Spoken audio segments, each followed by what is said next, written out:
എൻ്റെ പേര് സത്യജിത്ത് എന്നാണ്. 1.5 വർഷമായിട്ട് ഡയാലിസിസ് ചെയ്യാണ്. കിഡ്നി മാറ്റി വയ്ക്കണം എന്നാണ് ഡോക്ടർ പറഞ്ഞിരിക്കുന്നത്. 25 ലക്ഷം രൂപ അതിന് ചിലവ് വരും. പൈസ സഹായിക്കാൻ ആരുമില്ല ഞങ്ങൾക്ക്.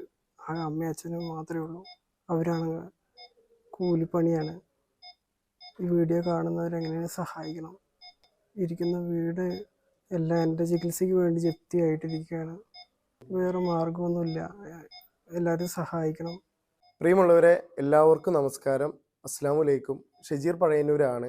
ഞാനിപ്പോൾ ഉള്ളത് പാലക്കാട് ജില്ലയിലെ പുതുക്കോട് ഗ്രാമപഞ്ചായത്തിൽ 15-ാം വാർഡിൽ താമസിക്കുന്ന സത്യജിത്ത് എന്ന് പറയുന്ന 25 വയസ്സ് മാത്രം പ്രായമുള്ള ഈ മോനിപ്പോൾ എത്രയും പെട്ടെന്ന് കിഡ്നി മാറ്റിവെക്കണം. 25 ലക്ഷം രൂപയുടെ അടുത്താണ് എസ്റ്റിമേറ്റ് ആയിട്ട് കൊടുത്തിട്ടുള്ളത്. കാരണം ഡോണർ പുറമേ നിന്നാണ്. ഇവർക്ക് വേറെ ഒരു തരത്തിലുള്ളൊരു മാർഗവും ഇല്ലാത്ത കാരണം കൊണ്ടാണ് ഈ ഒരു കുടുംബം ഇങ്ങനെ